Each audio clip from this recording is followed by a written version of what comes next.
Assalamualaikum warahmatullahi wabarakatuh. Kami dari kelompok 2 akan menampilkan hasil roleplay advokasi kesehatan dengan topik masalah COVID-19.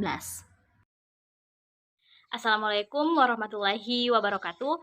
Terima kasih atas waktu yang telah diluangkan untuk melakukan kegiatan advokasi ini. Nah, sebelumnya saya akan berterima kasih kepada seluruh rekan-rekan kerja yang sudah berpartisipasi untuk melakukan kegiatan advokasi sesuai dengan topik yang kita angkat mengenai COVID-19 yang terjadi di negara kita ini, di Indonesia.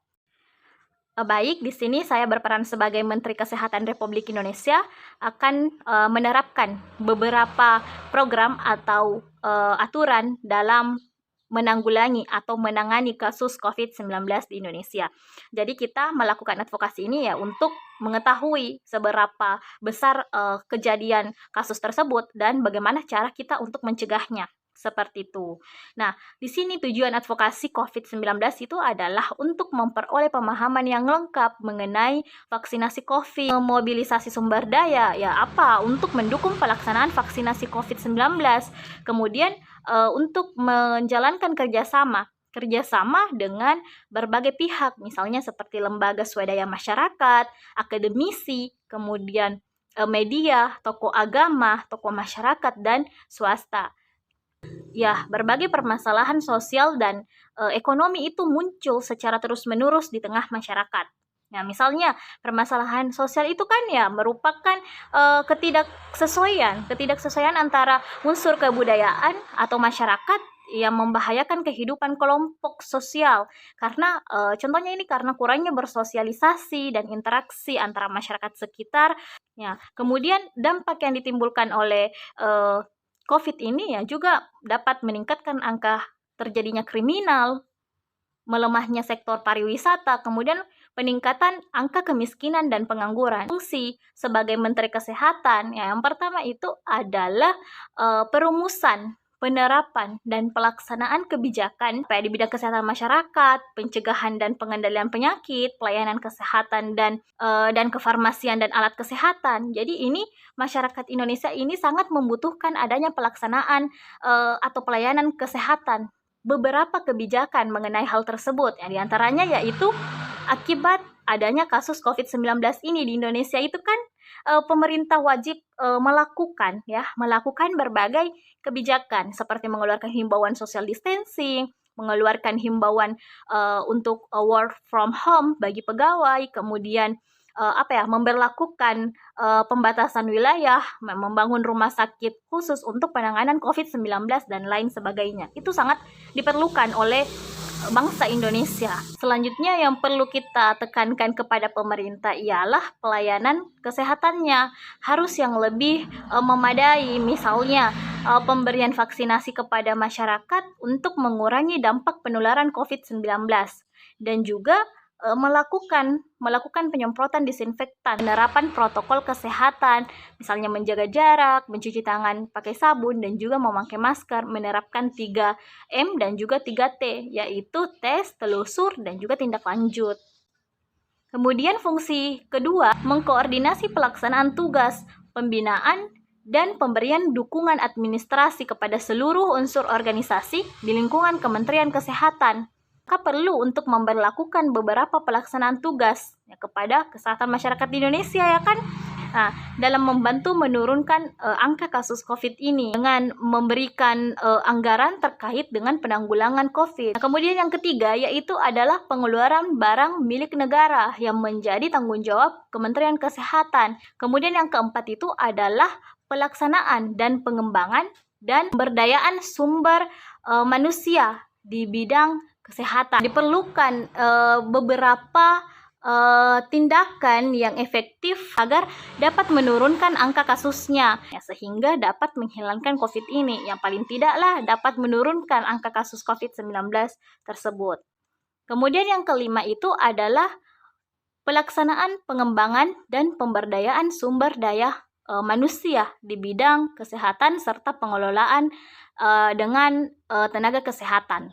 Nah, kemudian yang ke-6 yaitu adalah pengawasan dan pelaksanaan tugas di lingkungan Kementerian Kesehatan. Melaksanakan tugasnya, ya, dibentuk pengawasan yang efektif agar mampu untuk mengetahui dan mengontrol kasus COVID-19 ini yang terjadi di Indonesia. Yang ketujuh itu adalah pelaksanaan dan dukungan substansi kepada seluruh unsur organisasi di lingkungan Kementerian Kesehatan. Jadi penularan COVID ini dapat terhenti dengan penerapan protokol kesehatan.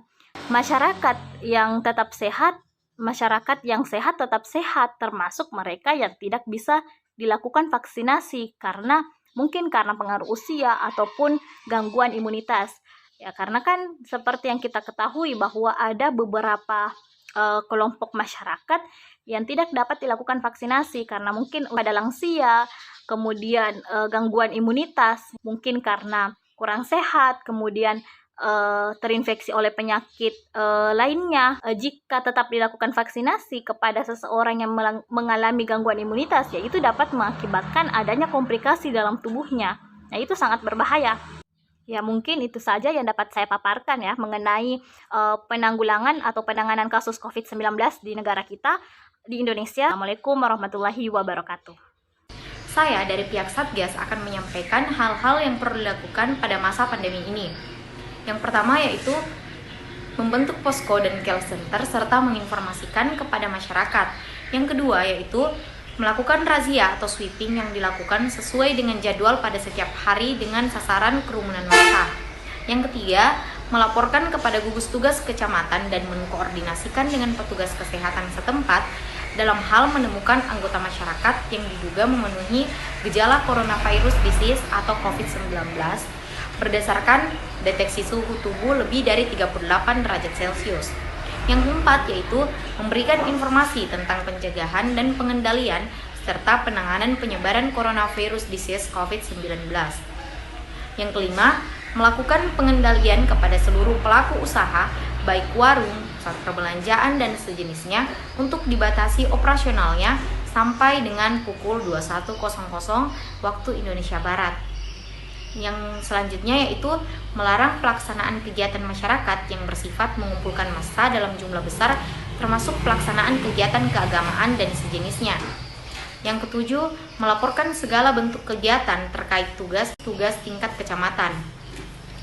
Selanjutnya yaitu mencatat buku tamu keluar masuk desa.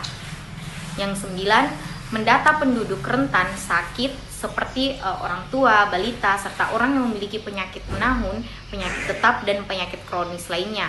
Yang terakhir yaitu ikut melakukan penyemprotan disinfektan ke rumah warga dengan alat pelindung diri atau APD yang lengkap. Itu saja dari saya. Sekian, Assalamualaikum warahmatullahi wabarakatuh. Terima kasih atas waktu yang telah diberikan. Kali ini saya akan memaparkan mengenai kebijakan Kementerian Keuangan mengenai pandemi COVID. Yang pertama yaitu PPN ditanggung pemerintah kepada industri farmasi produksi vaksin yang berlaku hingga Desember 2020. PPN DTP kepada wajib pajak yang memperoleh vaksin atau obat untuk penanganan COVID-19 berlaku hingga Desember 2020. Pembebasan PPh impor atau PPh 22 atas impor pembelian bahan baku untuk produksi vaksin atau obat penanganan COVID berlaku hingga Desember 2020. Fasilitas pembebasan bea masuk, cukai, PPN atau PPNBM, dan PPh 22 atas impor barang untuk keperluan penanganan vaksin yang tercakup pada lampiran PMK 34/2020 sebagaimana telah diubah dengan PMK 83 2020 yang telah diubah dengan PMK 149 2020. Yang kelima, terdapat 87,55 triliun untuk belanja penanganan kesehatan, yaitu alat kesehatan, sarana dan prasarana kesehatan, dukungan sumber daya manusia, insentif tenaga medis pusat dan daerah, santunan kematian bagi tenaga kesehatan, subsidi iuran untuk penyesuaian tarif pekerja bukan penerima upah, bukan pekerja sesuai Perpres 75 tahun 2019. Yang keenam, insentif tenaga kesehatan di daerah sebesar 3,7 triliun dimaksud dari daerah yang berasal dari dana alokasi khusus non-fisik untuk belanja kesehatan. Yang ketujuh, pemerintah juga menyediakan alokasi anggaran untuk biaya penanganan pasien COVID-19 yang disentralisasi melalui Kementerian Kesehatan. Yang kedelapan, pemberian fasilitas pajak terhadap barang dan jasa yang diperlukan dalam penanganan pandemi COVID-19.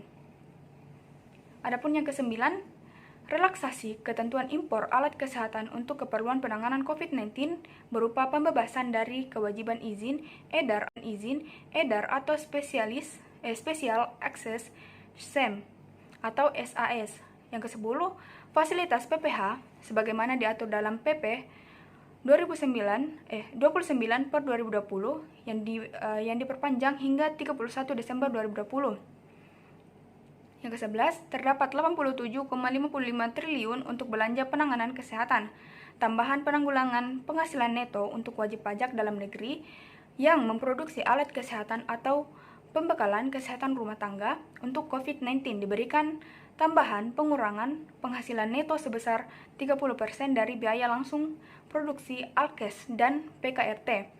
Wajib pajak orang pribadi memberi sumbangan untuk COVID-19, maka sumbangan tersebut dapat menjadi pengurangan penghasilan bruto sebesar nilai yang sesungguhnya yang dikeluarkan. Tarif 0% pada PPh 21 bersifat final untuk tambahan penghasilan dari pemerintah berupa honorarium atau imbalan yang diterima orang WP pribadi untuk tenaga kesehatan yang mendapat penugasan menangani COVID-19. Yang keempat, penghasilan berupa kompensasi dan penggantian atas penggunaan harta penghasilan WP dari pemerintah yang dikenakan PPh final 0% atas kompensasi atau penggantian dari persewaan harta berupa tanah dan atau penggunaan sesuai PPh 34 per 2017 dan sewa serta penghasilan lain sumbangan harta selain tanah dan bangunan. Mungkin itu yang dapat saya sampaikan. Terima kasih. Wassalamualaikum warahmatullahi wabarakatuh. Pengelolaan ekonomi.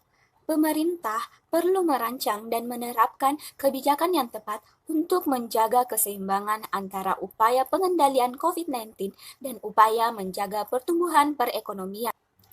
Pengalaman di berbagai negara yang ada di dunia lebih memprioritaskan kepada aspek kesehatan sebagai pondasi bagi pengelolaan perekonomiannya.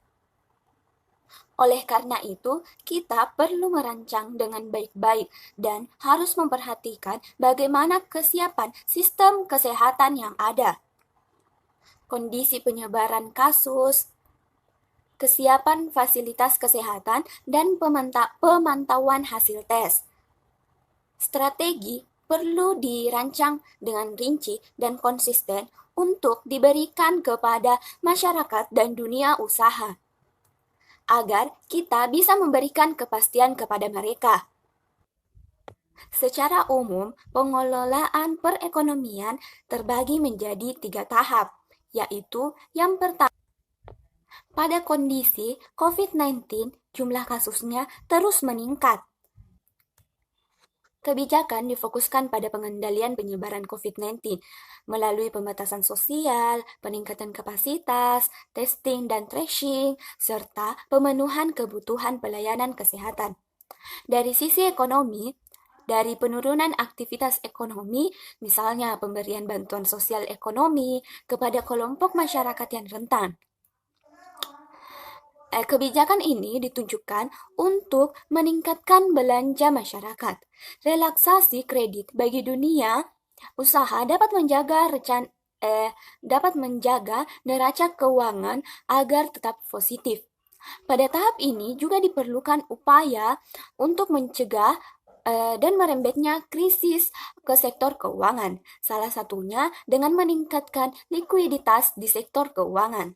Yang kedua, saat jumlah kasus telah turun dan relatif stabil, kegiatan ekonomi dapat mulai berjalan kembali. Untuk pencegahan gelombang peningkatan kasus COVID-19, diperlukan penerapan protokol kesehatan secara tegas, peningkatan kapasitas testing dan tracing yang lebih luas, dan pembatasan sosial yang disesuaikan dengan kondisi penyebaran COVID-19.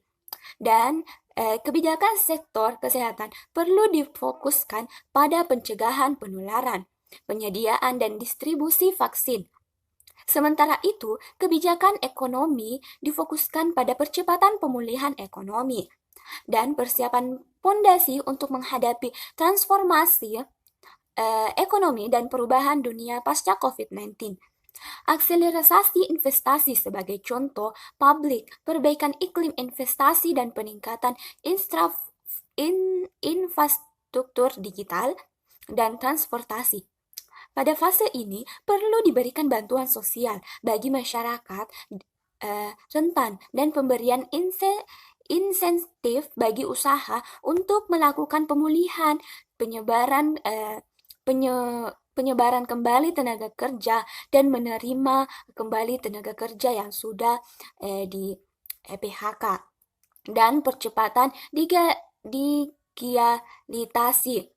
Yang ketiga, dalam jangka panjang diperlukan transformasi ekonomi, peningkatan produktivitas, melakukan reformasi sektor publik, dan meningkatkan kualitas sumber daya manusia melalui perbaikan sistem pendidikan dan pelatihan tenaga kerja.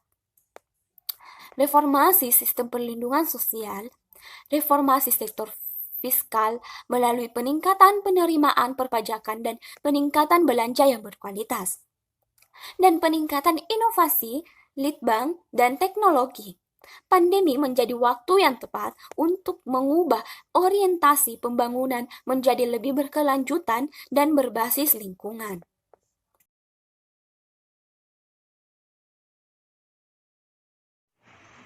Baik, bismillahirrahmanirrahim. Pertimbangan ditetapkannya Perpres 14 tahun 2021, yaitu beberapa ketentuan terkait pengadaan vaksin dan pelaksanaan vaksinasi dalam Peraturan Presiden Nomor 99 Tahun 2020 tentang pengadaan vaksin dan pelaksanaan vaksinasi dalam rangka penanggulangan pandemi coronavirus biasa 2019 atau COVID-19 perlu disesuaikan dengan kebutuhan. Pelaksanaan pengadaan vaksin COVID-19, cakupan keadaan kahar atau force majeure, kejadian ikutan pasca pelaksanaan vaksinasi, dan pembayaran uang di muka atau uang muka untuk penyediaan vaksin COVID-19. Dasar hukum ditetapkan Perpres 14/2021, yaitu A. Pasal 4 ayat 1 Undang-Undang Dasar Negara Republik Indonesia tahun 1945, B. Undang-Undang Nomor 2 Tahun 2020 tentang penetapan peraturan pemerintahan pengganti Undang-Undang Nomor 1 Tahun 2020 tentang kebijakan keuangan negara dan stabilitas sistem keuangan untuk penanganan pandemi coronavirus biasa 2019 atau COVID dalam rangka menghadapi ancaman yang membahayakan perekonomian nasional atau stabilitas sistem keuangan menjadi undang-undang atau Lembaran Negara Republik Indonesia tahun 2020 nomor 134, tambahan Negara Republik Indonesia nomor 6516, dan C.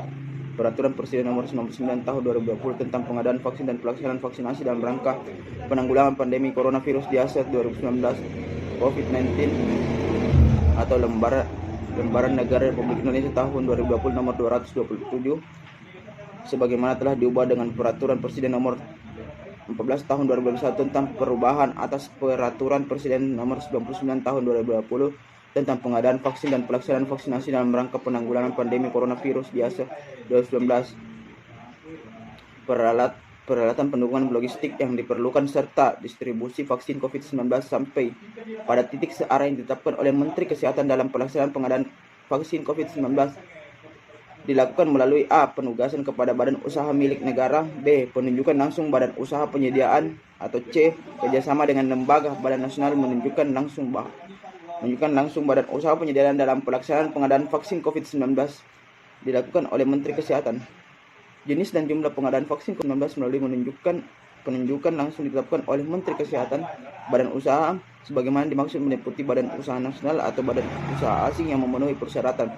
Ketentuan lanjut mengenai pengadaan vaksin COVID-19 melalui penugasan badan usaha milik negara, penunjukan langsung badan usaha penyediaan, dan kerjasama dengan lembaga atau badan internasional diatur dengan peraturan Menteri Kesehatan setelah berkoordinasi dengan menteri atau lembaga terkait. Ketentuan mengenai sasaran penerimaan vaksin COVID-19 yaitu sebagai berikut. A. Kementerian Kesehatan melakukan pendataan dan menetapkan sasaran penerimaan vaksin COVID-19. Setiap orang telah ditetapkan sebagai sasaran vaksin COVID-19 berdasarkan pendataan wajib mengikuti vaksin COVID-19 dikecuali dari kewajiban. Bagi sasaran penerima COVID-19 yang tidak terpenuhi kriteria penerima vaksin COVID-19 sesuai dengan indikasi vaksin COVID-19 yang tersedia, Setiap orang telah ditetapkan sebagai sasaran penerima vaksin COVID-19 yang tidak mengikuti vaksinasi dapat dikenakan sanksi administrasi berupa penundaan atau penghentian pemberian jaminan sosial atau bantuan sosial. Kedua, penundaan atau pemberhentian layanan administrasi pemerintahan. 3, denda. Dan selanjutnya, setiap orang yang telah ditetapkan sebagai sasaran penerima vaksin COVID-19 yang tidak mengikuti dan tidak menyebabkan pelaksanaan penanggulangan COVID-19 penyebaran selain dikenakan sanksi administratif sebagaimana disebutkan di atas juga dapat dikenakan sanksi sesuai ketentuan undang-undang mengenai wabah penyakit menular. Pengenaan sanksi administratif dilakukan oleh kementerian, lembaga pemerintah daerah dan badan sesuai dengan kewenangannya mengenai peraturan Pampres 14/2021 mulai berlaku pada tanggal 10 Februari 2021. Demikian yang dapat saya sampaikan. Assalamualaikum warahmatullahi wabarakatuh.